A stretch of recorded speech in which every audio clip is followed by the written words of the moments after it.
அஸ்ஸலாமு அலைக்கும் வரஹ்மத்துல்லாஹி வபரகாத்துஹு. இன்னல் ஹம்தலில்லாஹ், நிச்சயமாக புகழனைத்தும் அல்லாஹ் ஒருவனுக்கே உரித்தாகட்டுமாக.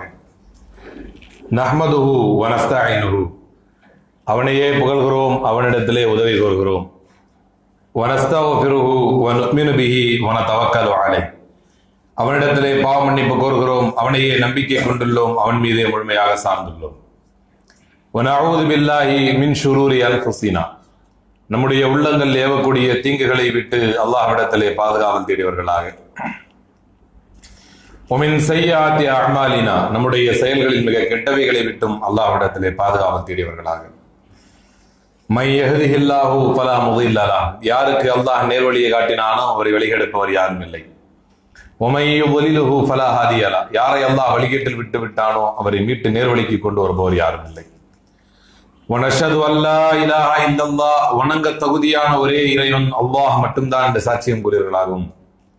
வனஷது அன்ன முஹம்மதன் அப்துஹு வ ரசூலுஹு, பின்பற்ற தகுதியான ஒரே முன்மாதிரி அல்லாஹ்வின் தூதர், அல்லாஹ்வின் அடியார் முஹம்மது ரசூலுல்லாஹி ஸல்லல்லாஹு அலைஹி வஸல்லம் அவர்கள் மட்டும்தான் என்று சாட்சியம் கூறியவர்களாகும். قال تعالى في القرآن الكريم: أعوذ بالله من الشيطان الرجيم.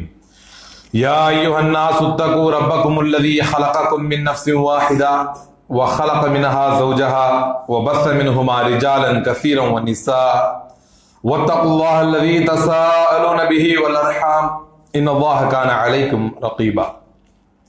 ஒரே ஆன்மாவிலிருந்து உலக மக்கள் அனைவரையும் படைத்த அல்லாஹ் ஒருவனையே அஞ்சுங்கள் என்று உங்களுக்கும் எனக்கும் உபதேசித்தவனாக. قال نبينا صلى الله عليه وسلم: إن أصدق الحديث كتاب الله. வார்த்தைகளில் மிக உண்மையான வார்த்தை அல்லாஹ்வுடைய வேதம், திருமறை குர்ஆன். வஹைரல் ஹதி ஹதி முஹம்மதின் ஸல்லல்லாஹு அலைஹி வஸல்லம், வழிமுறைகளில் மிகச் சிறந்தது அல்லாஹ்வுடைய தூதர் ஸல்லல்லாஹு அலைஹி வஸல்லம் அவர்களுடைய வழிமுறை. ஷர்ருல் உமூரி முஹதஸாத்துஹா, செயல்முறைகளில் மிக கெட்டது மார்க்கத்தில் புதிதாக உருவாக்கப்படக்கூடியவை. குல்லு முஹதஸத்தின் பிதஆ, மார்க்கத்தில் புதிதாக உருவாக்கப்படக்கூடிய ஒவ்வொன்றும் பிதஅத். வகுல்லு பிதஅத்தின் ضلاலா, அனைத்து பிதஅத்துகளும் வழிகேடு. வகுல்லு ضلالத்தின் ஃபின்னார், அனைத்து வழிகேடும் நம்மை நரகத்தின் பால் கொண்டு சேர்க்கும் என்று அல்லாஹ்வுடைய தூதர் ஸல்லல்லாஹு அலைஹி வஸல்லம் அவர்கள் தனது ஒவ்வொரு உரையினை ஆரம்பிக்கும் பொழுதும் எதை சொல்லி ஆரம்பிப்பார்களோ அதையே நானும் சொல்லி இறை தூதரின் பாதையில் எனது உரையினை ஆரம்பம் செய்கின்றேன். ஆங்கிலத்திலே ஒரு பழமொழி சொல்வார்கள், sound mind in a sound பாடி என்று சொல்வார்கள். நல்ல ஒரு உடலில் தான் நல்ல உள்ளம் இருக்கும் அப்படின்னு. ஆனால் அதை விட மிகவும் அத்தியாவசியமானது sound mind in a sound family என்று சொல்லலாம். ஒரு மனிதனுக்கு சிறந்த சிந்தனையும் சீரிய பார்வையும் நிம்மதியான வாழ்க்கையும் வியாபாரத்தின் மீது கவனமும் எதிர்காலத்தை நோக்கிய ஒரு ஓட்டமும் சீராக அமைய வேண்டும் என்றால் அவனுடைய குடும்ப சூழல் மிகச்சிறப்பாக அமைய வேண்டும். அல்லாஹ் தஆலா சூரத்து தஹ்ரீமிலே 6வது வசனத்திலே சொல்லி காட்டினான்: யா அய்யுஹல்லதீன ஆமனூ கூ அன்ஃபுஸக்கும் வ அஹ்லீக்கும் நாரா. ஈமான் கொண்டவர்களே, உங்களையும் உங்கள் குடும்பத்தையும் நீங்கள் நரக நெருப்பை விட்டு பாதுகாத்துக் கொள்ளுங்கள் என்று அல்லாஹ் சொன்னார். பல இடங்களில் பல்வேறு சந்தர்ப்பங்களில் ஒவ்வொரு மாதிரியாக சொல்லக்கூடிய அல்லாஹ், நீங்கள் பாதுகாத்துக் கொள்ளுங்கள், நரகத்தை விட்டு உங்களை பாதுகாத்துக் கொள்ளுங்கள் என்று வரும் பொழுது இணைத்து சொன்ன ஒரு அற்புதமான இடம் இந்த இடம். உங்களையும் உங்கள் குடும்பத்தையும் நீங்கள் நரக நெருப்பை விட்டு பாதுகாப்பு தேடிக்கொள்ளுங்கள் அல்லது பாதுகாத்துக் கொள்ளுங்கள். ஒரு மனிதன் ஒரு குடும்பம் வரும்போது முதல்ல ஆரம்ப காலத்தில் அவனுக்கு தாய் தந்தை, அதன் பிறகு அவனுக்கு நல்ல விவரம் தெரியும் பொழுது அவனுடைய மனைவி பிள்ளைகள். இதுதான் ஒரு மனிதனுடைய குடும்பமாக அமைந்து விடுகிறது. ஒரு மனிதனை குடும்பஸ்தனாக ஒரு நல்ல அடல்ட்டாக எப்போது மாற்றுகிறது என்று சொன்னால் அது அவனுடைய திருமணம் தான் அவனை மாற்றுகிறது. நபி ஸல்லல்லாஹு அலைஹி வஸல்லம் சொன்னார்கள்: யா மஅஷர ஷபாப் ஃபமன் இஸ்ததாஅ மின்குமுல் பாஅத ஃபல்யதஸவ்வஜ் ஃபஇன்னஹு அஹ்ஸன் லில் ஃபரஜ் வ அகத் லில் பஸர். இளைஞர் சமூகமே, உங்களுக்கு திருமணம் செய்யும் சூழல் ஏற்பட்டு விட்டால் உடனடியாக நீங்கள் என்ன செய்யுங்கள்? திருமணம் செய்து கொள்ளுங்கள். ஏனென்றால் அதுதான் உங்களுடைய பார்வைகளை நீங்கள் தாழ்த்திக் கொள்வதற்கும் உங்களுடைய மறை உறுப்புகளை நீங்கள் பாதுகாத்துக் கொள்வதற்கும் உங்களுக்கு சிறப்பாக அமையும். பெரும்பாலும் குடும்ப உறவுகள் பாழாவதற்கு காரணம் என்ன? இன்னைக்கு எக்கச்சக்க பிரச்சனை இருக்கு. நீங்க என்னமோ நினைச்சிட்டு இருக்கீங்க, பேப்பர் படிக்கும் பொழுது நிறைய பேப்பர்ல முஸ்லீம் அல்லாதவர்களுடைய செய்திகள் நிறைய பேப்பர்ல வந்துருது. ஆனால் முஸ்லீம்களுடைய பல செய்திகள் பேப்பர்களிலே வருவதில்லை. குறிப்பாக முஸ்லீம்கள் அதிகமாக வாழக்கூடிய ஊர்களில் ஆரம்பித்து இந்த சென்னை வரைக்கும், இந்த மாதிரி ஒரு சென்னை மாதிரி ஒரு மிக்சடு பாப்புலேஷன் இருக்கிற இடங்கள்ல எல்லாம் இப்ப இது அதிகமாகிக்கிட்டே வருது. தகாத உறவுகளும் குடும்ப சூழலில் விரிசல்களும் நிறைய நிறைய நிறைய ஆகிக்கிட்டே வருது. ஒவ்வொரு ஆளும் கவலைப்பட்டு பேசும்போதெல்லாம் சொல்லுவான், எல்லாம் பழைய மாதிரி இல்லை, எல்லாம் இந்த ஒரே முஸ்லீம் பொம்பளைங்க பிரச்சனையா இருக்குது. ஒரு காலம் வரைக்கும் என்ன இருந்துச்சுன்னு சொன்னா, முஸ்லீம் பொண்ணுங்க வந்து முஸ்லீம் அல்லாத பையனோட ஓடிக்கிட்டு இருக்கிறது ஒரு ட்ரெண்டா இருந்துச்சு. அது அப்படியே கொஞ்சம் கொஞ்சமா இப்ப மாறி குடும்ப முஸ்லீம் பெண்கள் அப்படியே கொஞ்சம் கொஞ்சமா இப்ப சூழல் மாறிக்கிட்டு, இதை எனக்கு தெரிஞ்சு இந்த சாப்டர் நான் சொல்லும் பொழுது நமக்குன்னு ஒரு அனுபவம் இருக்கும் இல்லையா, யார் அதை எப்படி அக்னாலேஜ் பண்ணி ஏத்துக்கிறாங்க. இதை நான் சொல்லும் போது எல்லாருடைய கண்களிலும் ஒரு அக்னாலேஜ்மெண்ட் தெரியுது, உண்மைதாங்க அப்படின்னு தெரியுது. ஏன்னா அந்த அளவுக்கு இன்னைக்கு இந்த ஒரு சூழல் மோசமாகி போயிருக்கிறது. இந்த சூழல் எங்கிருந்து திருத்தப்பட வேண்டும்? இதற்கு காரணம் யாராக இருக்கிறார்? நீங்க முதல்ல, ஏன்னா ஒரு மனுஷன் வந்து நல்ல, நீங்க பார்த்திருப்பீங்க, நல்ல திறமைக்காரனா இருப்பான், அவன் எங்கேயோ போக வேண்டியவன் நீங்க பார்த்து வச்சிருந்திருப்பீங்க. ஒரு 20 வயசுல 22 வயசுல அவனை பார்க்கும்போது இவன் எங்கேயோ போயிடுவான் அப்படின்னு நீங்க நினைச்சு வச்சிருந்திருப்பீங்க. அவனுக்கு அமைந்த மனைவி குடும்ப சூழல் அவனை பாதாளத்துக்கு தள்ளி இருக்கும். ஒரு காலகட்டத்துக்கு அப்புறம் நீங்க பார்க்கும்போது இவன் இப்படி ஆயிட்டான் அப்படின்னு யோசிச்சிருப்பீங்க. காரணம், அவர்களுக்கு அமையக்கூடிய மனைவி, அந்த குடும்ப சூழல். ஒரு மனிதனுடைய குடும்பம் தான் அவனை வெற்றிகாலியாகவும் தோல்விகரனாகவும் மாற்றுகிறது. அப்ப முதல்ல இந்த திருமணத்தை ஆரம்பிப்பதற்காக பெண் பார்ப்பதிலிருந்து அல்லாஹ்வுடைய தூதர் ஸல்லல்லாஹு அலைஹி வஸல்லம் சொன்னார்கள், நீங்கள் வெற்றி அடைய வேண்டும் என்றால் அதற்கு ஒரு வழி சொல்கிறேன். கல்யாணங்கிறது ரொம்ப முக்கியமானது. நீங்கள் வெற்றி அடைய வேண்டும் என்றால் அதற்கு ஒரு வழி சொல்கிறேன். துன்கஹுல் மர்அத்து லி அர்பஇன். ஒரு பெண் 4 காரணங்களுக்காக திருமணம் முடிக்கப்படுகிறார். லி மாலிஹா ஒலி ஜமாலிஹா ஒலி நஸபிஹா ஒலி தீனிஹா. அவருடைய பொருளாதாரத்திற்காக, நல்ல பணம் இருக்கும், அவருடைய நல்ல பெரிய பணக்கார பொண்ணா இருப்பா, அதை பார்த்து கல்யாணம் முடிப்பான். இல்ல ரொம்ப அழகானவளா இருப்பா, அதை பார்த்து கல்யாணம் முடிப்பான். அல்லது குடும்ப பாரம்பரியம் சிறப்பானதாக இருக்கும். இதெல்லாம் பார்த்து முடிப்பது தவறல்ல. அதுக்காக நல்ல அழகான ஒரு பொண்ணு வேணும்னு நினைப்பது தவறல்ல. ஒரு நல்ல குடும்ப பாரம்பரியம் நினைப்பது தவறல்ல. அல்லது அவ என்னது பணக்காரையா இருக்கணும்னு நினைக்கிறது தவறல்ல. ஆனால் உங்களுக்கு வெற்றி வேண்டும் என்றால் ஃபத்ஃபரு பிதாத்தித்தீன், மார்க்கமுடைய பெண்ணை திருமணம் முடித்து நீங்கள் வெற்றி அடைந்து விடுங்கள். ரசூலுல்லாஹி ஸல்லல்லாஹு அலைஹி வஸல்லம் வேறொரு இடத்தில் சொன்னார்கள், மூக்கு அறுபட்ட கரு நிற பெண். மூக்கு அறுபட்டன்னா அந்த கட் பண்ண மாதிரி மூக்கு இருக்கும். ஒரு கருப்பான பெண், ஆனால் மார்க்கமுடைய பெண் என்றால் அவளை நீங்கள் தேர்ந்தெடுத்துக் கொள்ளுங்கள். அவளுக்கு மார்க்கம் இருக்குன்னு சொன்னா அவளை நீங்க தேர்ந்தெடுத்து திருமணம் முடிச்சுக்கோங்க. அவளிடத்திலே அழகை, அந்தஸ்தை, பொருளாதாரத்தை, வசதியை, வாய்ப்பை, குடும்ப பின்னணியை பார்ப்பதை விட அவளிடத்திலே மார்க்கம் இருக்கா என்பதை பார்த்து எடுத்துக் கொள்ளுங்கள். அப்ப இதில் ஏற்படக்கூடிய பிரச்சனை, பெரும்பாலும் வசதியான பெண்களை ஏன் ஆண்கள் பார்க்கிறார்கள்? இன்னைக்கு குடும்ப பிரச்சனைகளில் மிக முக்கியமானது. உங்களுக்கு இப்ப இதுல நிறைய பேர் கல்யாணம் ஆகாத பசங்க இருக்கலாம். இப்ப என் கூட வந்திருக்கிற கிட்டத்தட்ட 3 பேர் கல்யாணம் ஆகல. இன்னும் சில பேருக்கு எனக்கு ஒண்ணு கல்யாணம் ஆயிடுச்சாங்க. இப்பெல்லாம் ஒரு ட்ரெண்டா இருக்குது. கல்யாணம் ஆயிடுச்சான்னு என்ன சொல்றாங்க? ஒரு வாட்டி அப்படிங்கிறாங்க கொஞ்சம் பேரு. சில பேர் கல்யாணம் ஆயிடுச்சான்னு கேட்டா ஒரு வாட்டி அப்படிங்கிறாங்க. அப்ப 2-3 ஆசை உள்ளவர்கள், செய்வதற்கு தகுதியும் சக்தியும் படைத்தவர்கள், எதை கவனிக்க வேண்டும்? அல்லது திருமண வயதில் பிள்ளைகள் வைத்திருப்பவர்கள் எதை கவனித்து செய்ய வேண்டும்? அல்லாஹ் தன்னுடைய திருமறையிலே சொன்னான், ஆத்து நிசா சதுகாத்திஹின்ன நிஹ்லா, நீங்கள் பெண்களுக்கான மனக்கொடையை மனம் வந்து கொடுத்து விடுங்கள். ஒரு நேரம் அப்படியே வந்துச்சு, கொஞ்சம் கொஞ்சமா இந்த வரதட்சணை இதெல்லாம் அப்படியே மறைஞ்சிக்கிட்டு வர மாதிரி தெரிஞ்சிச்சு. ஆனால் இன்றைக்கு மீண்டும் இது தலை தூக்கி இந்த சமூகத்திலே குடும்ப சூழல் கெடுவதற்கு மிக முக்கியமான காரணம், ஒரு பெண் பார்க்கும் பொழுதே ஒரு ஆம்பளை என்ன நினைக்கிறான்னா, இவளை வச்சு எப்படி செட்டில் ஆகலாம்னு நினைக்கிறான். ஒரு பெண்ணை வைத்து எப்படி செட்டில் ஆகிறது, மாமியார் குடும்பத்தை வைத்து எப்படி நம்ம சார்ந்து செட்டில் ஆகிறது, இதை கணக்கு வைத்துத்தான் பெண்களை ஆண்கள் திருமணம் முடிக்கிறார்களே தவிர அவர்களுடைய மார்க்க பற்றை வைத்து திருமணம் முடிக்காததுடைய விளைவுதான் இன்றைக்கு கள்ள தொடர்புகள், தகாத உறவுகள், குடும்ப விரிசல்கள் இவை ஏற்படுவதற்கு காரணம் இதுதான். அவனுக்கு மார்க்கத்தில் எவ்வளவு பற்று இருக்கிறது என்பதை கவனிக்காமல், ஒரு ஆணாக தன்னை உணர்ந்து கொள்ளாமல், மகருங்கிறது எவ்வளவு பெரிய கான்செப்ட் தெரியுமா? மகருங்கிறது எவ்வளவு பெரிய கான்செப்ட் தெரியுமா? உலகத்துல it is a revolutionary concept. இது ஒரு புரட்சிகரமான ஒரு திட்டம். ஏன் அப்படின்னா, இன்னைக்கு நாகரிக காலம் இருக்கு, இன்னைக்கு நாகரிக உலகம். இந்த நாகரிக உலகத்திலே அதிகபட்சம் நீங்க போலீஸ் ஸ்டேஷனுக்கு போய், ஒரு ஆலுமன் போலீஸ் ஸ்டேஷன், அனைத்து மகளிர் காவல் நிலையத்துக்கே போய் நீங்க கம்ப்ளைண்ட் கொடுக்கறதா இருந்தா ஆன்டி டவுரியில கொடுக்கலாம். இவன் எனக்கு வந்து என்ன கேட்கிறான், வரதட்சணை கேட்டு துன்புறுத்துறான்னு கம்ப்ளைண்ட் கொடுக்கலாம் இன்னைக்கு நாகரிக காலத்துல. ஆனால் இந்த நாகரிகத்தின் பெயர் கூட உச்சரிக்கப்படாத காலகட்டத்திலேயே, நூற்றாண்டிலேயே இன்னைக்கு மொத்தமா நீங்க என்ன செய்யலாம், வரதட்சணை கேட்காத வாங்காத தடை பண்ணலாம். ஆனால் நபி ஸல்லல்லாஹு அலைஹி வஸல்லம் ஒரு சமூகத்தை உருவாக்கினார்கள். நீ வரதட்சணை வாங்க கூடாது என்பதோடு மட்டுமல்ல, நீ கொடுத்து முடிக்க வேண்டும் என்றார்கள். அதை நடைமுறையும் படுத்தினார்கள், அதை சாத்தியப்படுத்தி காட்டினார்கள்.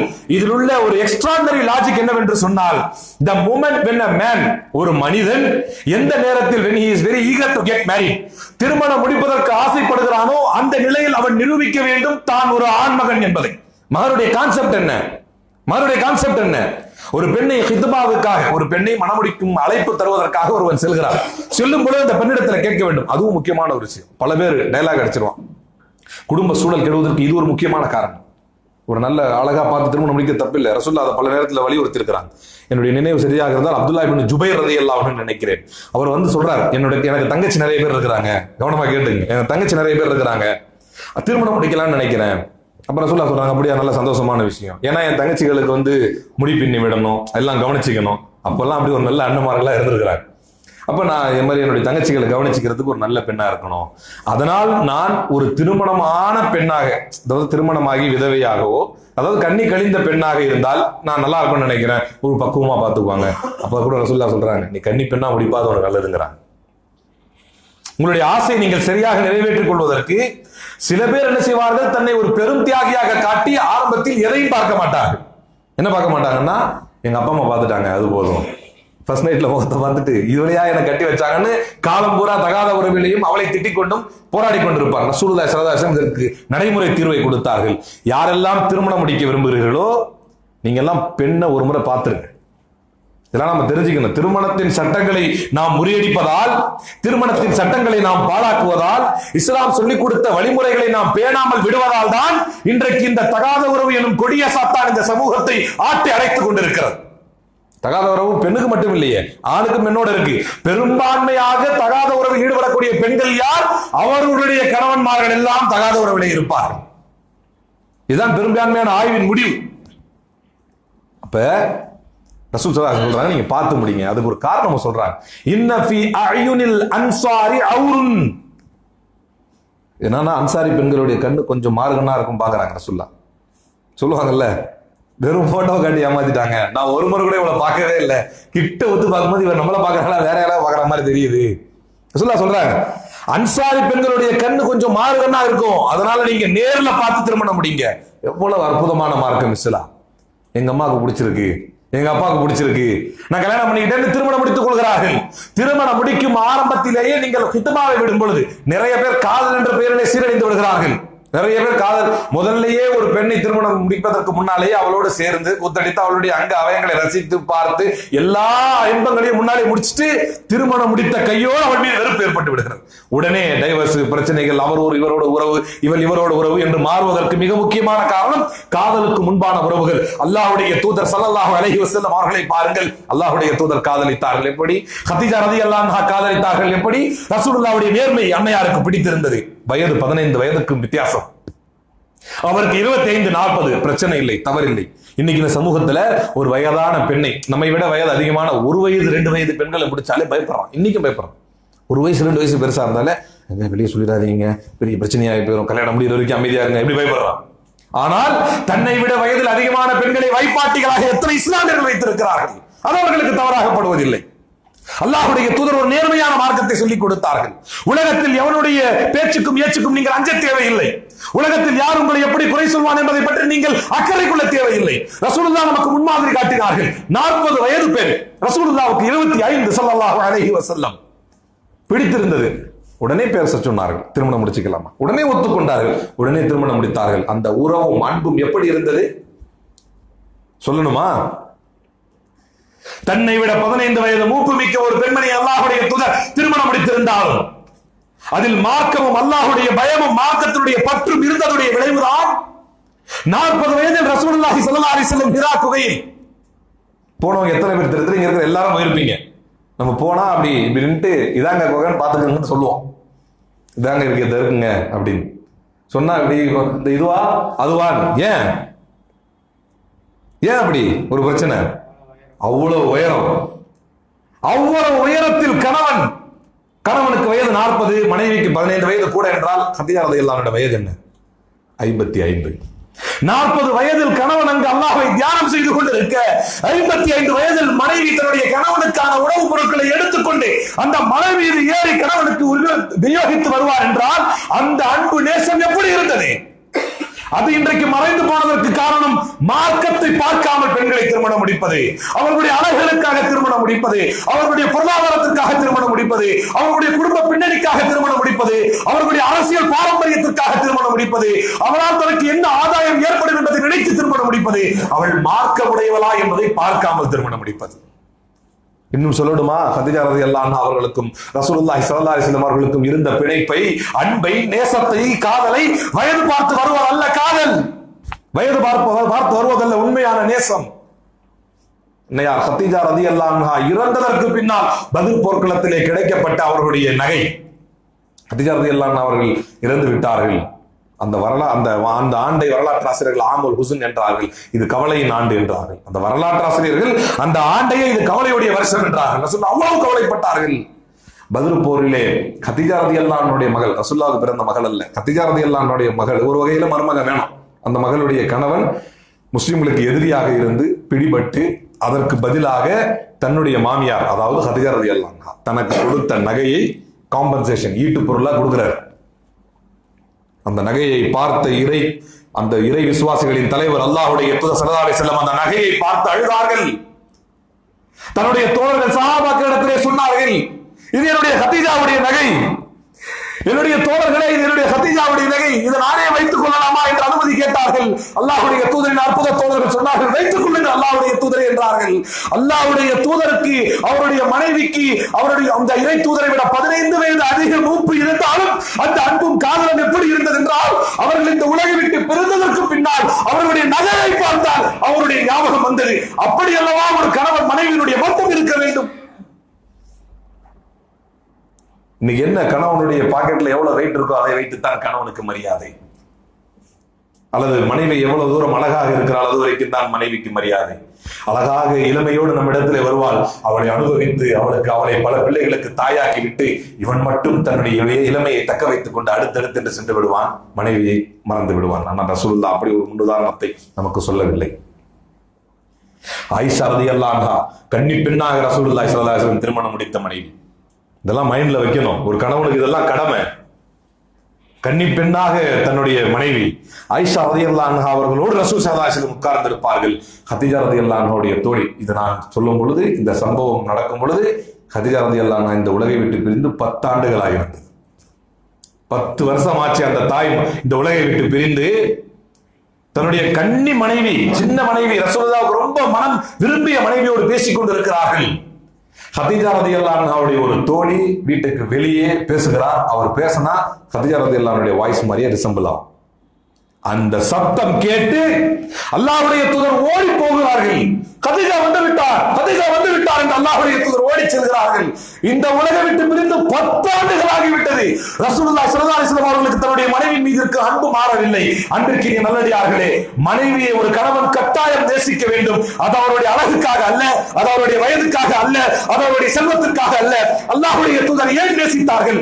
இந்த உலகமே தன்னை ஏற்றுக்கொள்ளுமா என்று அல்லாஹ்வுடைய தூதர் கேள்விக்குறியோடு உட்கார்ந்து இருந்த போது, நீங்கள் ஏழைகளை அரவணைப்பவர், நீங்கள் அனாதைகளுக்கு இடம் கொடுப்பவர், நீங்கள் யாருடைய சொத்துவத்துக்கும் ஆசைப்படாத நல்லவர், உங்களை அல்லாஹ் சோதிக்க மாட்டான். யார் ஏற்றுக்கொண்டார் என்ன, நான் ஏற்றுக்கொள்கிறேன் என்று அந்த தாய் முதன்முறையாக அல்லாஹ்வுடைய தூதரின் கொள்கைக்கு முக்கியத்துவம் கொடுத்து முட்டு கொடுத்து ஏற்றுக்கொண்டார். அதனால் தான் அல்லாஹ்வுடைய தூதர் அடுத்தடுத்த பணிகளில் ஈடுபட ஆரம்பித்தார்கள். ஜிப்ரீலை பார்த்து நடுங்கி வந்தபோது, வாருங்கள் அல்லாஹ்வுடைய தூதரை அழைத்து வாருங்கள் என்று அழைத்து அவருக்கு போர்வை போர்த்தி அல்லாஹ்வுடைய தூதருக்கு நிம்மதியான வார்த்தைகள் சொன்னது அன்னையார் கதீஜா ரலியல்லாஹு அன்ஹா. நம்முடைய மனைவிமார்களும் அப்படி இருக்க வேண்டும், கணவன்மார்களும் ரசூலுல்லாஹி ஸல்லல்லாஹு அலைஹி வஸல்லம் அவர்களை போன்று இருக்க வேண்டும். இதை பார்த்துட்டு ஆயிஷா ரலியல்லாஹு அன்ஹா சொல்லுவாங்க, இன்னுமா அந்த பல் போன கிழவியை ஞாபகம் வைத்திருக்கிறீர் என்று கேட்பார்கள். கதீஜா என்ன கேட்பாங்க? இன்னுமா அந்த பல் போன கிழவியை ஞாபகம் வைத்திருக்கிறீர்கள். ஏன்னா இங்கிருந்து ஓடி கதீஜா நினைவு வந்து ரசூல் ஸல்லல்லாஹு அலைஹி வஸல்லம் போவாங்க. அந்த நகையை பார்த்தா அழுவாங்க. அந்த அளவுக்கு கதீஜா ரலியல்லாஹு அன்ஹா அவர்களுக்கும் ரசூலுல்லாஹி ஸல்லல்லாஹு அலைஹி வஸல்லம் அவர்களுக்கும் ஒரு பிணைப்பு இருக்கிறது என்றால், ரசூலுல்லாஹ்வுடைய நேர்மையை பார்த்து, அந்த பிடிப்பை பார்த்து தான் கதீஜா ரலியல்லாஹு அன்ஹா திருமணம் முடித்தார். அப்ப இன்னைக்கு உலக அரங்கிலேயே ஒரு மிகப்பெரிய வரலாற்றை புரட்சி என்றால் அது மகர். ஆனா இன்னைக்கு சூழ்நிலை மாறி மாறி திருமணம் என்பது ஒரு சந்தையாக்கப்பட்டு மாப்பிள்ளை அதில் மாடாக்கப்பட்டு நல்ல விலைக்கு விற்கணும். ஏங்க சும்மா இல்லைங்க, நல்லா இன்ஜினியரிங்லாம் படிக்க வச்சிருக்குங்க, எவ்வளவு கஷ்டப்பட்டு டாக்டர்லாம் படிக்க வச்சிருக்கு, எத்தனை வீடு வித்திருக்கு. இது சும்மா சாதாரணமான மாப்பிள்ளை நினைச்சிட்டீங்களா? இந்த மாட்டை சொல்லுவாங்கல்ல, இது நல்ல மாடுங்க, இது எத்தனை லிட்டர் கறக்கும் தெரியுமா, இது எவ்வளவு சும்மா இல்லைங்க, எப்போ ஸ்பெஷல் வைக்கோல் தாங்க போட்டு வளர்ந்துருக்கு அப்படின்னு சந்தையில பேசுற மாதிரிதான் ஒரு மாப்பிள்ளை வைத்துக் கொண்டு பேசுவார்கள். அசிங்கம். இது யாருக்கு அசிங்கமோ இல்லையோ, இது யாருக்கு அருவருப்போ இல்லையோ, இது யாருக்கு அவமானமோ இல்லையோ, உலக அரங்கில் வரலாற்று புரட்சியை ஏற்படுத்தி அல்லாஹ்வுடைய தூதரின் சமூகம் வரதட்சணை எனும் அசிங்கத்தில் இறங்கினால் நம்மை விட அசிங்கப்பட்டு வெட்கி தலைகுடிய வேண்டியவர்கள் இந்த உலகில் யாரும் இருக்க முடியாது. வரதட்சணையை ஒழித்ததோடு மட்டுமல்லாமல் ஒரு ஆண் தான் கொடுத்து முடிக்க வேண்டும் என்று சொன்ன மார்க்கம் இந்த மார்க்கம். அதை நடைமுறைப்படுத்தி காட்டிய வரலாற்று நாயகர் அல்லாஹ்வுடைய ஸல்லல்லாஹு அலைஹி வஸல்லம். ஏங்க இது நல்ல ஆளுங்க, சூப்பரா பண்ணணும், ஒரு நல்ல ரேட்டா சொல்லுங்க, அதெல்லாம் ஆகாது. ஒரு 100 ஒரு காரம் கொடுங்க, கொஞ்சம் 100 ஒரு காரம் கொடுங்க, அப்பதான் அது செட் ஆகும், சரியா இருக்கும் அப்படின்னா இந்த மக்கள் இன்னைக்கு இந்த வரதட்சணையுடைய உச்சகட்டம் தான். நபி ஸல்லல்லாஹு அலைஹி வஸல்லம் சொன்னார்கள், உங்களில் ஒவ்வொருவருடைய கண்ணியம் கஹுர்மத்தி யௌமிக்கும் ஹாதா, அரஃபாவுடைய நாள் எவ்வளவு கண்ணியமானதோ அந்த அளவுக்கு கண்ணியமானது உங்களில் ஒவ்வொருவருடைய கண்ணியம். யாருடைய கண்ணியத்தையும் இழிவா பண்ணிடக்கூடாது. நீ பண்றாங்க இல்லையா ஃபேஸ்புக்கில், தெரிந்த இடத்துல ஒருவரை பற்றி தவறா பேசுறது, நிறைய சோசியல் மீடியால எதையாவது வரதெல்லாம் ஃபார்வர்ட் பண்ணிக்கிட்டு, அப்ப இதெல்லாம் நம்ம கவனிக்கணும். இந்த அரஃபாவுடைய நாள் எவ்வளவு கண்ணியமானதோ அவ்வளவு கண்ணியமானது உங்கள் ஒவ்வொருவருடைய கண்ணியம். அந்த கண்ணியத்தை இழந்து ஒரு மனிதன் பள்ளிவாசல்ல நிற்கிறான். பார்க்கறோமா இல்லையா? பள்ளிவாசல் வாசல்ல நின்று துண்டை பிடிச்சு அஸ்ஸலாமு அலைக்கும் பாவா, குமர் காரியம் வச்சிருக்கிறேன் அப்படின்னா என்ன? குமர் காரியம்னா என்ன? அஸ்ஸலாமு அலைக்கும் பாவா, குமர் காரியம் வச்சிருக்கிறேன். ரசூலுல்லாஹி ஸல்லல்லாஹு அலைஹி வஸல்லம் பண்பியல் புரட்சி, அரசியல் மாற்றம் இந்த உலகத்தில் ஏற்படுத்திய போது ஆண் வாளாவெட்டிகள் உருவானார்கள். யார் உருவானார்? ஆண் வாளாவெட்டிகள். என்னை திருமணம் முடிக்க வேண்டும் என்றால் இத்தனை நகைகள் நீ தர வேண்டும், என்னை திருமணம் முடிக்க வேண்டும் என்றால் இவ்வளவு பணத்தை நீ தர வேண்டும் என்று பெண்கள் நிர்பந்திக்க ஆரம்பித்தார்கள். அதை கொடுப்பதற்கு ஆண்கள் ஓடினார்கள். உழைக்க வேண்டியது யாருங்க? ஆண். உழைக்க வேண்டிய ஆண் அந்த பொண்ணு வீட்டில் எப்படியா சம்பாதிச்சு வந்துடலாம் சோம்பேறி மாதிரி தூங்குறான். ஆனால் இஸ்லாம் என்ன சொன்னது? உழைக்க வேண்டிய ஆணை தட்டி எழுப்பியது. நீ இந்த பெண்ணை திருமணம் முடிக்க வேண்டும் என்றால் அவன் கேட்கும், அவள் நிர்பந்திக்கும், அவள் கட்டாயப்படுத்தும் அந்த தொகையை, அந்த பொருளை நீ கொடுத்தால் தான் உன்னால் திருமணம் முடிக்க வேண்டும் என்று இஸ்லாம் சொன்னது. அப்ப என்ன பண்ணுவான்? ஓடுவான். The very moment he has to prove that he is a man, economically he is capable, பொருளாதார ரீதியாக தான் தகுதி படைத்தவர் என்பதை நிரூபிப்பதற்காக ஓட வேண்டும்.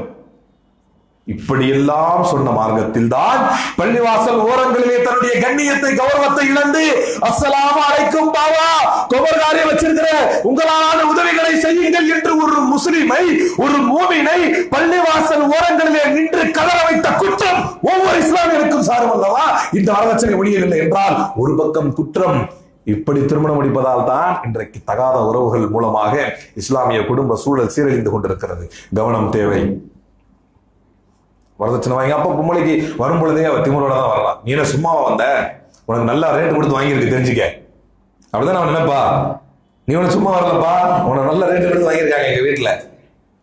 இப்ப இது வரதட்சணையில் இருந்து கொஞ்சம் கொஞ்சமாக இது ஆரம்பித்து அழகு. நல்ல சில பேர் பாருங்க எவ்வளவு மானம் கெட்டவர்களாக இஸ்லாமியர்கள் எனக்கு தெரிஞ்சு ஒருத்தர் இருக்கான். ஒரு ஆளு நான் பார்த்தேன். ஒரு டைம்ல தன்னுடைய மனைவியை பைக்ல அழைச்சிட்டு போனா அவன் நல்ல புர்காவோட போட்டான். அப்புறம் ஒரு நாள் பாக்குறேன் புர்கா எதுவுமே இல்லாம அப்படி கூப்பிட்டு போறான். ஒரு நாள் நான் உண்மையிலேயே விசாரிச்சேன், என்னங்க கவலையா இருக்குமா இல்லையா, என்னங்க நல்ல ஒரு இஸ்லாமிய குடும்பம் போகும்போது இல்ல அவனுக்கு புர்கா பிடிக்காதான். என்னவா இந்த மாதிரி நீங்க கூட பார்த்துருப்பீங்க, ஏதோ நான் மட்டும் தான் பார்த்தேன்னு கிடையாது. அவனுக்கு புருஷனுக்கு புர்கா பிடிக்காது. இவனுக்கு என்னன்னா அப்ப இதுக்கு என்ன அர்த்தம்னா உலகம் பார்த்து சொல்லணும் அவன் பொண்டாட்டி எவ்வளவு அழகு தெரியுமா, இதுதான் அர்த்தம். அவன் பொண்டாட்டி எவ்வளவு அழகு தெரியுமா, உலகம் பார்க்கணுமா அவன் பொண்டாட்டி எவ்வளவு அழகுன்னு இவன் அல்லாத பிறர் பார்த்து சொல்ல வேண்டுமா. அதற்கு ஹிஜாபை கலட்டுகிறான். அல்லாஹ்வுடைய தூதர் ஸல்லல்லாஹு அலைஹி வஸல்லம் அவர்களிடத்திலே ஒரு அற்புதமான பெண், ஒரு தாயார் வந்தார். யா ரசூலல்லாஹ், எனக்கு வலிப்பு இருக்கு, ஃபிக்ஸ் கக வலிப்பு வருது இல்லையா, எனக்கு வலிப்பு இருக்கு. சரிம்மா, என்ன செய்யலாம்? எனக்கு அந்த வலிப்பு வராத அளவுக்கு நீங்க துவா செய்யுங்க. அப்படியா? கண்டிப்பா செய்யலாம். ரசூல் ஸல்லல்லாஹு அலைஹி வஸல்லம் சொன்னார்கள், வலிப்பு வராத அளவுக்கு துவா செய்யலாம்.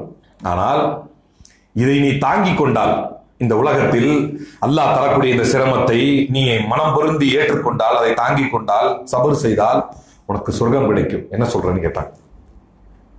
அப்ப அந்த பெண்மணி சொன்னார், உடனே யோசிக்காமல், இல்லை யார சொல்லலாம், நான் இதை சபர் பண்ணிக்கிறேன். காரணம் என்ன? சொர்க்கம் கிடைக்கும். இதுக்கு ரசூலுல்லாஹ்வுடைய வாயில வந்துருச்சுல்ல, எனக்கு சொர்க்கம் கிடைக்கும். அப்ப அடுத்த வார்த்தை அந்த பெண்மணி, அந்த தாய் சொன்னார், யா ரசூலல்லாஹ், நான் இந்த நோயை பொருந்திக் கொள்கிறேன். ஆனால் நான் அந்த நோயினால் மயங்கி விழும் பொழுது என்னுடைய ஆடை விலகி விடுகிறது. என்னுடைய மறைவிடங்கள் மட்டும் தெரியாமல் இருப்பதற்கு அல்லாஹ்விடத்திலே துவா செய்யுங்கள் என்றார்கள். அல்லாஹ்வுடைய தூதர் அப்படியே ஆகட்டும் என்று துவா செய்தார்களே. இந்த சமூகத்திலிருந்து வந்தவர்களா ஆடை அணிந்தும் ஆடை அணியாத ஒரு மக்கள் வருவார்கள் என்று அல்லாஹ்வுடைய தூதர் சொன்னார்கள். அவர்கள் அங்கு அவயங்களை மறைத்திருப்பார்கள். அல்லாஹ்வுடைய தூதரிடத்திலே வலிப்பு வந்த ஒரு பெண் கேட்டார், என்னுடைய மானம் வெளியே தெரிந்து விடக் கூடாது என்றார். ஆனால் இன்றைக்கு அந்த ஹிஜாபுகளை பாருங்கள், அவர்கள் ஹிஜாபு இல்லாமல் வந்தாலே போதும், நல்லாவே இருப்பாங்க பார்க்கிறதுக்கு. அதை விட கேவலமான ஹிஜாபுகளை அணிந்து, இதை அணிய வைப்பவன் யார்? இதற்கு பொறுப்பாளன் யார்?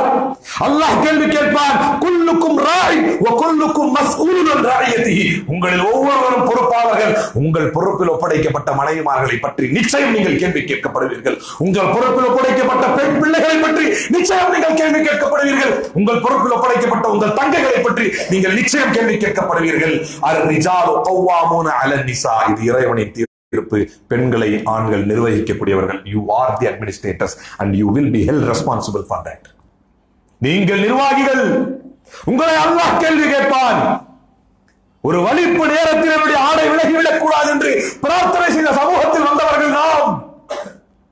ஹிஜாப் அணிந்தும் அணியாதவர்களாக, கேவலமான ஹிஜாபுகள், இறுக்கமான ஹிஜாபுகள், அங்கு அவயங்களை படம் பிடித்து காட்டக்கூடிய ஹிஜாபுகள்.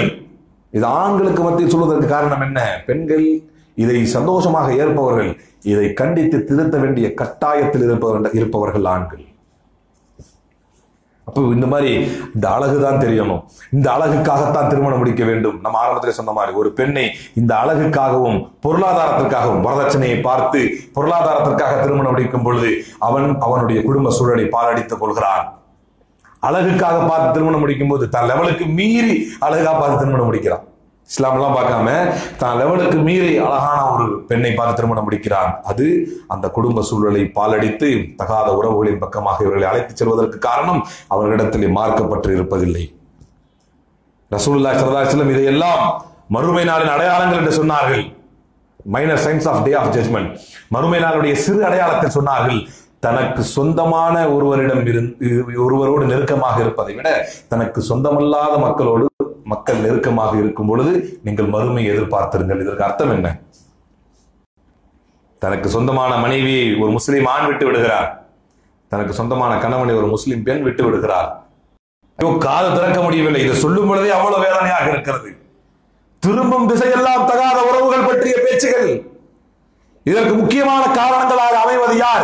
ஏன் ஆண் சமூகத்திலே இந்த ஒரு தலைப்பு பேசப்படுகிறது என்று சொன்னால், இதில் மிக முக்கியமான அங்கம் வகிப்பது மொபைல் போன். கட்டாயப்படுத்தி நிர்பந்தம் செய்து எனக்கு அது வேண்டும் என்று வாங்கிக் கொள்கிறார்கள். அதில் உள்ள என்ன சொல்ல போனா, ஆம்பளை வாங்கி தரது, மனைவி கேட்டா அப்படின்னு வாங்கி கொடுப்பான் பாருங்க ஒரு போனு. அதுல என்னென்னலாம் டெக்னாலஜி இருக்குன்னு இவனுக்கே தெரியாது.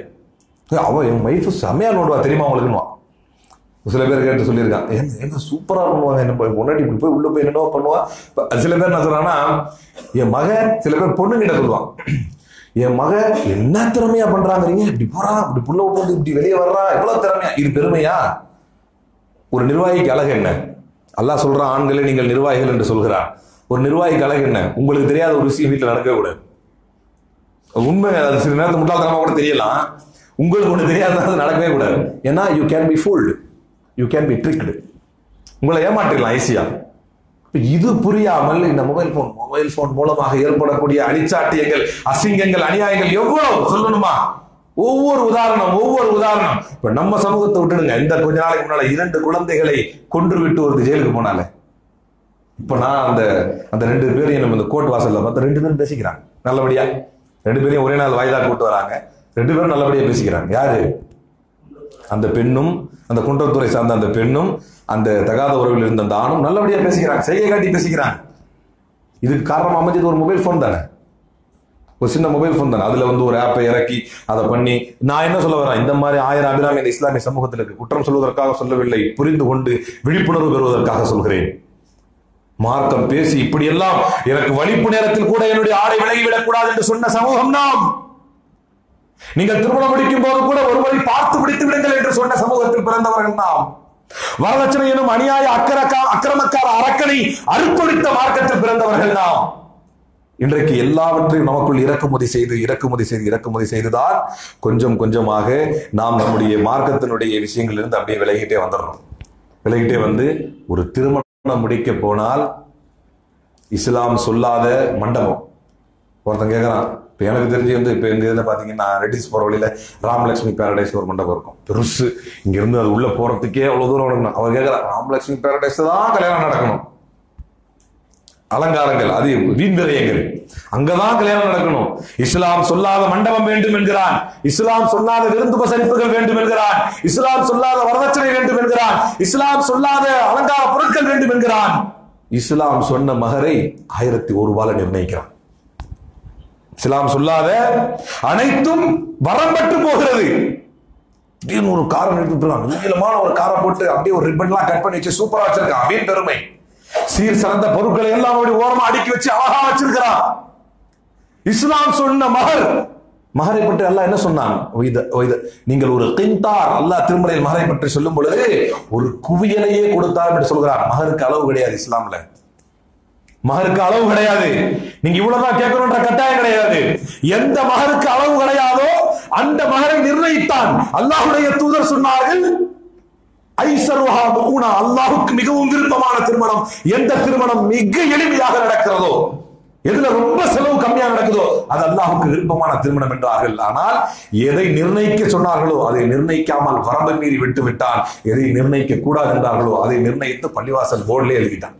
பாத்துறீங்களா? ஜமாத்தின் சட்ட ஆலோசனையின்படி மகர் தொகை 2001 நிர்ணயிக்கப்படுகிறது. இதை நிர்ணயித்து விட்டான், நிர்ணயிக்க வேண்டிய ஒன்றை விட்டு விட்டான். அதனுடைய விளைவுதான் திருமண உறவுகள்ல அடுத்து மிக முக்கியமானது, திருமணத்திற்கு பின்னால் குடும்ப அமைப்பு இருக்கு பாருங்க. இன்னைக்கு நிறைய இந்த தகாத உறவுகளுக்கு பிரச்சனையாக அமைவதே தனி குடித்தனங்கள்.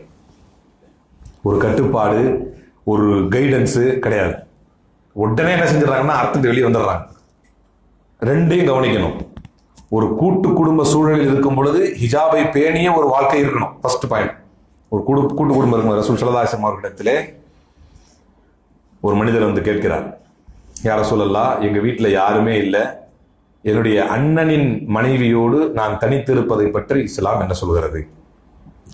சூழ்நிலை வரும் இல்லையா, அண்ணி இருக்காங்க இல்லையா, அண்ணனின் மனைவியோடு நான் தனித்திருப்பதை பற்றி என்ன? அப்ப ரசூலுல்லாஹி ஸல்லல்லாஹு அலைஹி வஸல்லம் சொன்னார்கள், அது மரணத்திற்கு சமமானது என்றார்கள். இதற்கு சமமானது இது எத்தனை பேர் தெரியும்? இஸ்லாமியர்களுக்கு அண்ணியோடு அடித்து விளையாடக்கூடியவங்க இருக்கிறான், அண்ணிய பைக்ல உட்கார கூட்டு போறவங்க இருக்கிறான். தப்பில்லை, நம்ம தாய் மாதிரி மதிக்கிறோம் தான், நான் மாற்றுக்கிறதே சொல்லல. நம்ம எல்லோரும் நம்முடைய அண்ணனை மனைவிகளை தாயாக நினைப்பவர் தான். இஸ்லாம் என்ன சொல்கிறது? பைக்ல கூட்டு போறவன் இருக்கிறான், பக்கத்துல தொட்டு பேசுறவன் இருக்கிறான், கை கொடுக்கிறவன் இருக்கிறான். இஸ்லாம் என்ன தெரியாது. சில பேர் கூட்டு குடும்பத்தில் இருப்பார்கள், ஹிஜாபை பேண மாட்டார்கள். இஸ்லாம் என்ன சொல்கிறது என்றால், தலையை மறைத்து முறையான ஹிஜாபோடு நீங்கள் உங்கள் கூட்டு குடும்ப சூழலை நீங்கள் தொடரலாம். இது ஒரு பக்கம். இந்த யார் யாரோடு எப்படி நடக்க வேண்டும் என்கின்ற ஒரு வரையறையை தெரிந்து கொள்ளாமல் கூட்டு குடும்ப சூழலை அமைத்துக் கொள்வது. சூரத்து நிசாவை எடுத்து பாருங்கள். உங்களுக்கு யார் மஹரம், யார் மஹரம் இல்லை, அல்லாஹ் அழகாக பட்டியலிடுகிறான். அதை படிப்பதில்லை. அதை படிக்காதவரை விளைவுதான் இந்த தகாத உறவுகள்.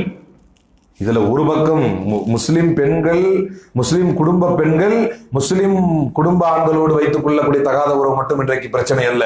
முஸ்லிம் குடும்ப பெண்கள் முஸ்லிம் அல்லாத பிறரோடு வைத்துக் கொள்ளக்கூடிய தகாத உறவு தான் இன்றைக்கு மிகப்பெரிய பிரச்சனையாக மாறி இருக்கிறது.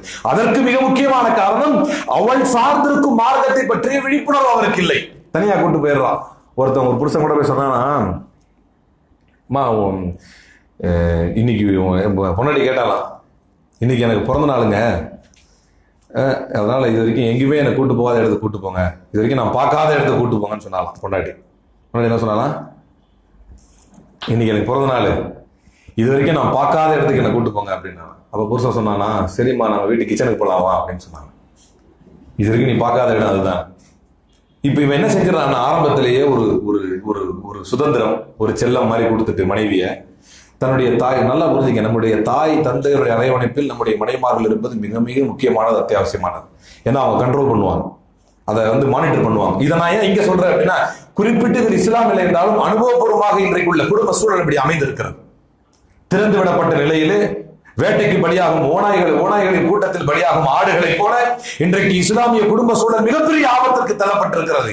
பக்குவம் இல்லாத, ஒரு அறிவு இல்லாத, ஒரு உலகத்தின் அனுபவம் இல்லாத ஆண்கள் திருமணம் முடித்த பின் புதிதிலேயே இஸ்லாமிய சட்டத்திட்டங்களை பற்றி சொல்லித்தராமல் தனி கொடுத்தனம் வந்து விடுகிறார்கள். அதனுடைய விளைவு பெரியவர்களுடைய அரவணைப்பும் கவனமும் இல்லாமல் மிக மோசமான சில சூழல்களுக்கு இவர்கள் தள்ளப்பட்டு விடுகிறார்கள்.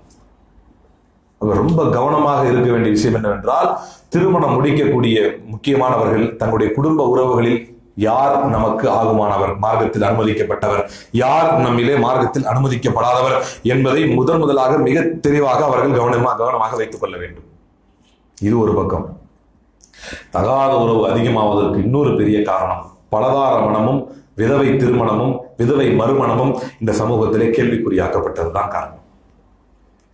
பலதார மனம் என்ன அர்த்தம்? ஒரு ஆண் தகாத உறவுக்கு போறான் அப்படின்னு சொன்னா அவனுக்கு பல காரணங்கள் இருக்கும், சில தேவைகள் இருக்கும்.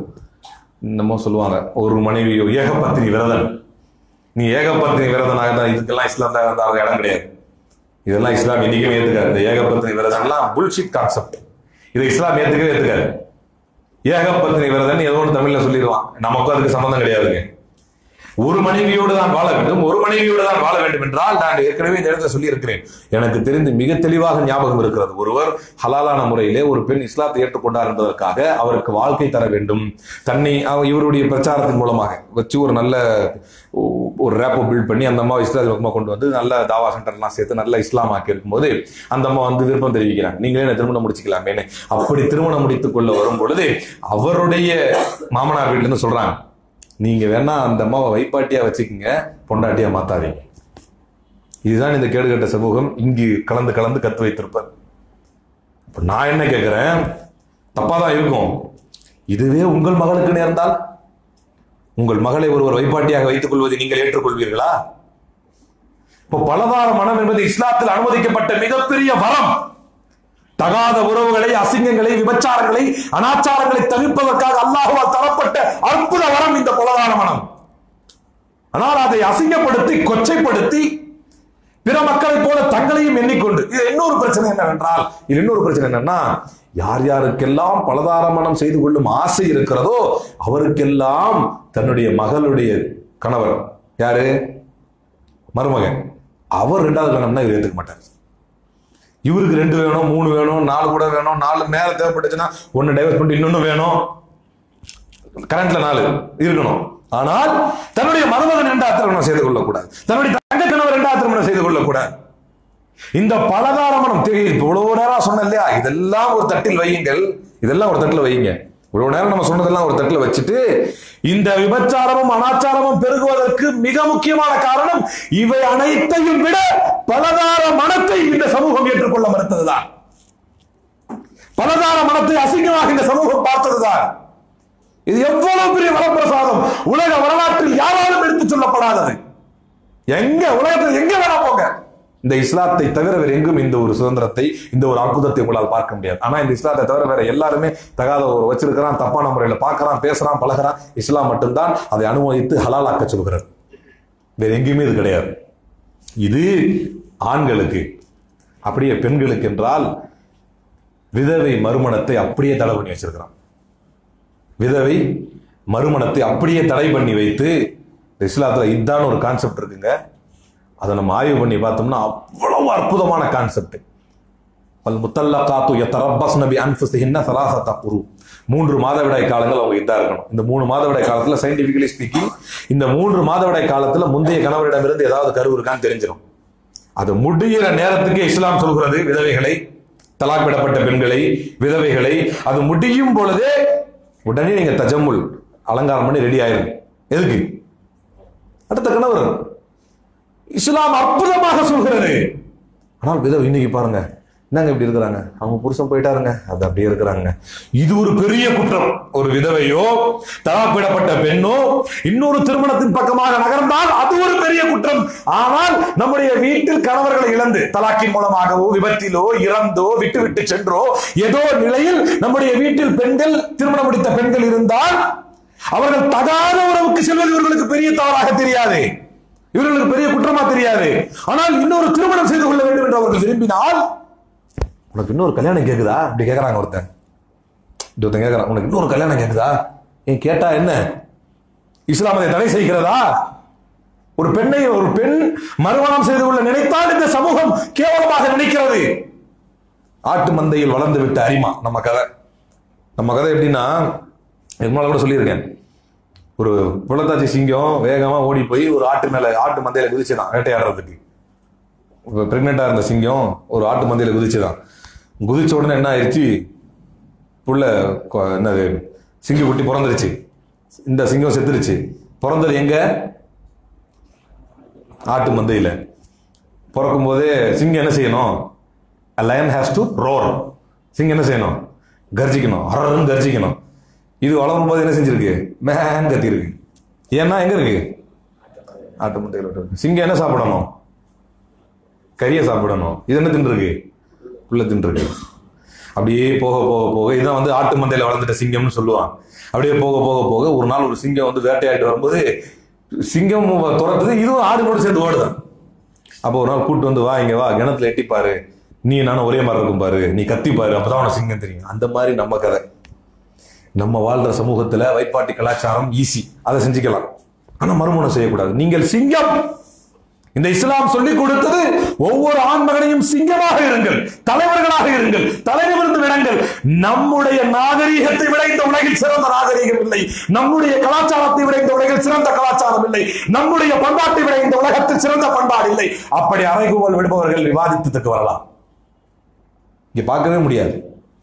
அப்ப இந்த அற்புதமான கலாச்சாரத்தில் பலதார மனத்தை விட்டு ஆண்களை தடுப்பது நம்மை அனாச்சாரங்களின் பக்கமாகவும் தகாத உறவுகளின் பக்கமாகவும் நம்மை இட்டுச் செல்கிறது. குறிப்பாக பெண்களை மார்க்க ரீதியாக கட்டுப்படுத்தணும். இதெல்லாம் இருக்கும் பொழுது திருமணமான விதவை பெண்கள், திருமணமாகி ஒரு முறை திருமணமாக இருக்கக்கூடிய பெண்களுடைய மறுமணத்தை தடை செய்வதன் மூலமாகவும் இந்த சமூகத்தை விபச்சாரத்தின் பக்கமாகவும் தகாத உறவுகளின் பக்கமாகவும் நகர்த்துகிறது. இப்படிப்பட்ட சூழல்களை விட்டும் நாம் தப்பித்திருக்க வேண்டும், கவனத்தோடு வாழ வேண்டும். அல்லாஹ்வுடைய தூதரும் அன்னை ஆயிஷா ரலியல்லாஹு அன்ஹுடைய வாழ்வியல் முறை எப்படி இருந்தது என்பதை ஆராய வேண்டும். ரசூலுல்லாஹி ஸல்லல்லாஹு அலைஹி வஸல்லம் அவர்களுடையும் ஹதீஜா ரலியல்லாஹு அன்ஹுடைய வாழ்வியல் முறை எப்படி இருந்தது என்பதை நாம் ஆராய வேண்டும். நம்முடைய குடும்ப சூழல்களை சீர் செய்ய வேண்டும். இஸ்லாம் கூறும் குடும்பவியல் வாழ்க்கை முறையை நம்முடைய வாழ்வில் நாம் நடைமுறைப்படுத்த வேண்டும் என்று கூறி என் ஜும்மாவை முதல்வரை முடிக்கிறேன். உமர் ரலியல்லாஹு அன்ஹு அவர்கள் தன்னுடைய ஆட்சி காலத்திலே போய் கேட்குறாங்க. ஒரு சிந்தனை வருது அவங்களுக்கு. படைக்கு போற முஸ்லீம்கள் இருக்காங்க இல்லையா, நிறைய மாதங்கள் போய் அப்படியே தங்கிடுறாங்க. தங்கிட்டு தங்களுடைய மனைவிமார்களோடு பாலியல் தொடர்புகள் இல்லாம அறுபட்டுகின்றாங்க. ஒரு ஆட்சியாளர் இதெல்லாம் யோசிக்கணும். நம்ம நாட்டு ஆட்சியாளர்கள் அதெல்லாம் தோணாது, அது வேற விஷயம். ஒரு ஆட்சியாளர் இதெல்லாம் யோசிக்கணும். அவன் எங்க போவான்? ஃபார் இஸ் செக்ஷுவல் நீட்ஸ் அவன் எங்க போவான்? அப்ப இது யார்கிட்ட கேட்கலாம்னு யோசிச்சு, அது பாருங்க அவங்க யார்கிட்ட போய் கேட்கறாங்கன்னா, தன்னுடைய மகளார் அண்ணலார் ஸல்லல்லாஹு அலைஹி வஸல்லம் அவர்களுடைய மனைவியார் ஹப்ஸா ரலியல்லாஹு அன்ஹா போய் கேட்கறாங்க. அவங்களுடைய ஆட்சி காலத்துல மகள்கிட்ட கேட்கறாங்க. ஆனா இதெல்லாம் கூட தப்பு கிடையாது. ஏன்னா இன்னைக்கு எது தப்புன்னா, நம்ம ஆளுங்களுக்கு எது தப்புன்னா, எது தப்பு இல்ல, இது கேட்கறது தப்பு. ஒரு மகள்கிட்ட போய் இதெல்லாம் கேட்கலாமான்னு கேட்பாங்க வேக்கையானம். எது உங்களுக்கு தப்பு இல்லைன்னா, பிக் பாஸோட விஜய் டிவில அவன் அசிங்கமா பேசிக்கிட்டு இருப்பான், குடும்பத்தோட உட்காந்து பார்ப்பாங்க, அது அவங்களுக்கு தப்பு இல்லை. அதே மாதிரி என்ன அந்த ரியாலிட்டி ஷோஸ், இந்த டான்ஸ் ஆடுறது, கூத்தடிக்கிறது, இதெல்லாம் உட்காந்து குடும்பத்தோட பார்க்கலாம். சீக்கிரம் சீக்கிரம் வா வா வா, அதெல்லாம் நாளைக்கு அப்புறம் தூச்சிக்கலாம், வா வா போட்டாம்பார் உட்காந்து பார்ப்போம் அப்படின்னு உட்காந்து பார்ப்பாங்க. இது அவர்களுக்கு தவறில்லை. ஆனால் உமர் ரலியல்லாஹு அன்ஹு அவர்கள் ஆக்கப்பூர்வமாக தன்னுடைய மகளை அழைத்து கேட்டார்கள். கேட்கிறேன்னு தவறாக எடுத்துக்கல, வேண்டாம். ஆனால் ஒரு சந்தேகம் நான் கேட்க வேண்டும். ஆனால் உங்கள்கிட்ட கேட்டால் அது சரியா இருக்கும். ஏன்னா யாருடைய மனைவி? ரசூலுல்லாஹி ஸல்லல்லாஹு அலைஹி வஸல்லம் மனைவி. ஒரு நேர்மையான முன்மாதிரி கணவர், ஒரு முன்மாதிரி கணவர், முன்மாதிரி ஆண்மகனுடைய மனைவி. நீனும் ரசூலுல்லாஹி ஸல்லல்லாஹு அலைஹி வஸல்லம் அவர்களும் கணவன் மனைவியாக இருந்து விட்டால் அதன் பிறகு எத்தனை மாதங்கள் ஒரு ஆணால் தாக்கு பிடிக்க முடியும்? அப்போ ஒரு பெண்ணால் தாக்கு பிடிக்க முடியும்? 4 மாதங்கள் என்னுடைய கணவரை தேடாமல் இருப்பதற்கு அதிகபட்சமாக. உடனடியாக இராணுவத்திற்கு சட்டம் இயற்றுகிறார்கள். 4 மாதத்துக்கு ஒரு முறை தங்களுடைய வீடுகளுக்கு வந்து சென்றே தீர வேண்டும் கட்டாயமாக என்று இராணுவத்தில் பணிபுரியும் ஆண்களுக்கு சொல்கிறார்கள். நம்முடைய வீட்டு ஆண்கள் வெளிநாடுகளுக்கு இந்த பணம் பொருளாதாரத்தை தேடி எத்தனை வருஷம் வர மாட்டேங்கிறான்? 10 வருஷம், 18 வருஷம். எங்க போனீங்க? 18 வருஷம் போயிட்டாரு. நான் பார்த்ததே இல்லை. எங்க அப்பா என்ன அடிச்சதே இல்லை. நான் ஒருத்தன். எப்படா அது சாத்தியம்? நமக்கெல்லாம் வந்து வாங்கி வாங்கி காயமாவாத இடம் கிடையாது, அடி வாங்காத இடம் கிடையாது. எதிர்த்து பேசணும் அடி, கேட்டோம் அடி, ஓடி போன அடி, வாங்காத அடி கிடையாது. நான் அதிசயமா கேட்டேன், எப்படா அவன் நடிக்கவே இல்லை? எங்க அப்பா இங்கே இருந்தா தானே. நான் பிறந்து போனவர் 18 வருஷம் வச்சுதான் வந்தாரு. அவர் வரும்போது நான் பெரிய ஆம்பளையா இருந்தேன், நடிக்கவே இல்லை. அவர் கேட்பதற்கு சிரிப்பாக இருந்தாலும் 18 ஆண்டுகள் இப்படி இது இருக்க முடியுமா? அப்சர் இல்லைன்னு சொல்லிட்டாங்க. 4 மாசம் தான் அதிகபட்சம். அப்ப இதை யோசிக்க வேண்டும். தகாத உறவு கூடுவதற்கு மிக மிக முக்கியமான காரணம், அதிலும் குறிப்பாக சில ஊர்களிலே இஸ்லாமிய ஆண்கள் வெளிநாடுகளில் இருக்கிறார்கள். அப்ப 2 நடக்கும். இங்கு நம்முடைய பெண்களும் வழிகெடுவார்கள், அங்க அந்த ஆண்களும் வழிகெடுவார்கள். அப்ப வெறும் பொருளாதாரத்திற்காக என்னமாவது கஷ்டப்பட்டாவது இருந்துடலாங்க, மானம் மரியாதை விட்டு இருக்க முடியாதுங்க. அப்ப என்ன சிரமமோ கஷ்டமோ, மனைவி மக்களை சேர்த்து வாழக்கூடிய ஒரு சில பேர் நல்லா தானே சம்பாதிக்கிறீங்க. நான் கேட்டிருக்கேன், வெளிநாட்டில் நல்லா தானே சம்பாதிக்கிறீங்க, மனைவியை கூப்பிட்டுங்க இங்க. ஐயோ சேர்த்து வைக்கணும். அப்ப இது தப்பு தானே. பொருளாதாரத்தை சேர்ப்பதற்காக மனைவி எக்கேடு கட்டாலும் பரவாயில்லை, தான் எக்கேடு கட்டாலும் பரவாயில்லை, பணம் வேண்டும். இப்ப இதுவெல்லாம் இந்த சமூகத்தை சீரழிக்கும் மிகப்பெரிய காரணிகளாக இருக்கிறது. இதையெல்லாம் நாம் கவனத்தில் கொண்டு நம்முடைய மனைவிமார்களோடு, நமக்கு ஒரு கணவன் தன்னுடைய மனைவியோடும், ஒரு மனைவி தன்னுடைய கணவனோடும் தங்களுடைய தேவைகளை சரியான முறையிலே நிறைவேற்றிக் கொண்டு, மார்க்கம் சொல்லக்கூடிய சட்ட திட்டங்களை மிகச்சரியாக பின்பற்றி கொண்டு போய் இஸ்லாமிஃபைடா மாத்தணும். இஸ்லாமிய மார்க்க சம்பந்தமான விஷயங்கள் அவங்களை பிஸியாகவும் அவங்களுக்கு இன்ட்ரெஸ்டையும் உருவாக்குறதை விட்டுட்டு இவரே வாரம் ஒரு முறை கொண்டு போய் இருக்கிற ஊர்ல இருக்கிற எல்லா மாலையும் சுத்தி காட்டினா இப்ராஹிம தாயையும் தாவூத தாயையும் இமாம் மாலிக் ரஹமத்துல்லாஹி, இமாம் ஹம்பலி ரஹமத்துல்லாஹி, இமாம் ஷாஃபி ஹனஃபியா சுத்திட்டு இருக்கிறாங்க. இங்க உள்ள மால்கள்ல இங்க யார் இருக்கிறா? இல்ல ஆயிஷா ரலியல்லாஹு ஃபாத்திமா ரலியல்லாஹு அங்க துஆ கேட்டு நிக்கிறாங்களா? அங்க இருப்பதெல்லாம் யார்? கடைத்தெரு யாருடையது? கடைத்தெரு ஷைத்தானுடையது. நவீன கடைத்தெருகள் தான் மால்கள். எங்க போறீங்க? மாலுக்கு போறேன். என்ன வாங்க போறீங்க? ஒன்னும் வாங்க போல, சும்மா போறேன். அப்படின்னா என்ன? சைத்தான் கூப்பிட்டு இருக்கிறான், அட்டெண்டன்ஸ் போட போறேன். வீடுகளை அழைத்து செல்கிறார்கள். என்ன ஆகும்? அதை பார்க்கும் மார்க்கம் படித்த பெண்ணுக்கும் உலகத்தின் மீது ஆசை வரும். நீங்க அல்லாஹ்னா நல்லா இருப்பீங்க, அங்க எவனாவது நல்லா சேவ் பண்ணிட்டு ஒரு மாதிரி இருப்பான். இந்த மாதிரி ஏன் நம்ம வீட்டுக்காரர் இல்லை? இதை உருவாக்கியது யார்? நிர்வகிக்கக்கூடிய ஆண்கள். இதை கவனத்தில் கொண்டு அர்ரிஜாலு கவ்வாமூன அலன் நிசா, ஆண்கள் தான் பெண்களை நிர்வகிக்கக்கூடியவர்கள்.